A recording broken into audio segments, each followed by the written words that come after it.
Rain whispered across the glass entrance of the security complex. The lights inside were cold, clinical, the kind that made even confidence shiver. She stood there, soaked trench coat, calm eyes, ID card steady in her hand. The guard scanned it once. The machine beeped red. He frowned. Scanned again. Red again.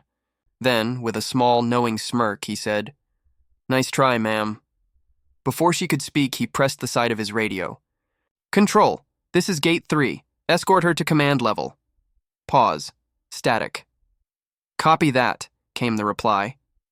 "Before I tell you what happened next, like, comment, share, and subscribe Kindness Valley.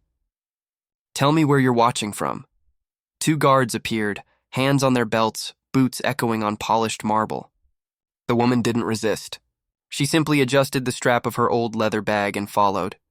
Every step was calm, too calm for someone accused of trespassing. They led her through narrow corridors lined with cameras and silent faces.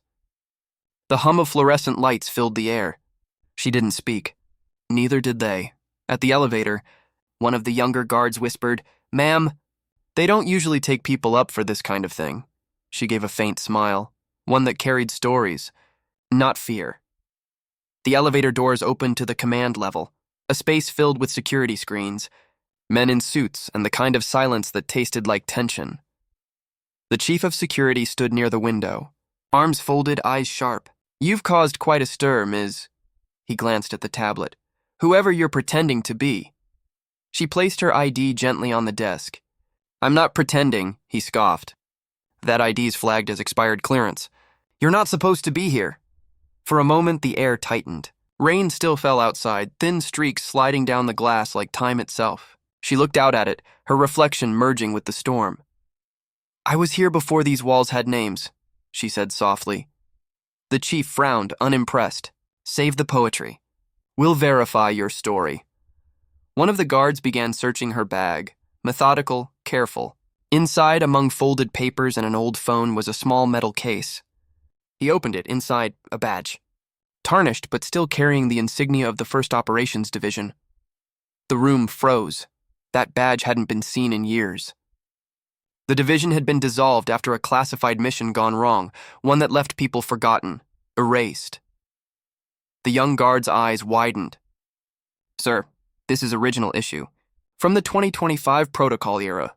The chief stepped closer. "Who are you?" She finally met his gaze. "Someone who helped build the system you're guarding. Silence." Only the rain answered. He took the badge, turned it in his palm, the edges still sharp, the engraving clear. There, below the emblem, her name was etched. Same as on the ID, the smirk from the gate replayed in his mind. "Nice try, ma'am." He swallowed hard. "Why didn't you say something earlier?" She shrugged gently. "Because respect shouldn't depend on credentials." The words landed like truth, quiet, heavy, and unarguable. The guards exchanged glances. The young one lowered his head slightly, shame creeping into his posture. The chief nodded slowly. "You're right," he said. "We forget that sometimes." She gave a faint smile, not of victory, but understanding. "You're just doing your job. So was I." Moments later, the same guard who had doubted her at the gate was called up. He walked in, his confidence now hesitant. She turned to him. No anger, just calmness. He avoided her eyes. I didn't know, ma'am." She looked at him, voice gentle. "Next time, don't judge by the ID. Look at the person holding it." He nodded, his face red with regret. "Yes, ma'am." Then, without another word, she picked up her badge, placed it back into the metal case, and walked out. The elevator doors closed behind her, reflecting a woman who carried both humility and history. Outside, the rain had stopped. Light broke through the clouds, painting the pavement gold. She walked toward the street. No escorts, no fanfare. Just quiet dignity. In the control room, the guard who had mocked her stared at the monitor, her figure growing smaller, disappearing into the city. He whispered under his breath, "Nice try, sir."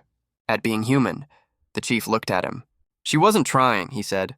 "She succeeded." And the screens returned to their usual rhythm, faces, gates, codes. But something had shifted. A reminder lingered in the air that respect isn't scanned. It's earned. That power isn't in the uniform. It's in how you treat the unseen. And that sometimes The quietest people in the room have the loudest histories. If this story moved you, comment, share your Kindness Valley thoughts below, and subscribe for more untold stories.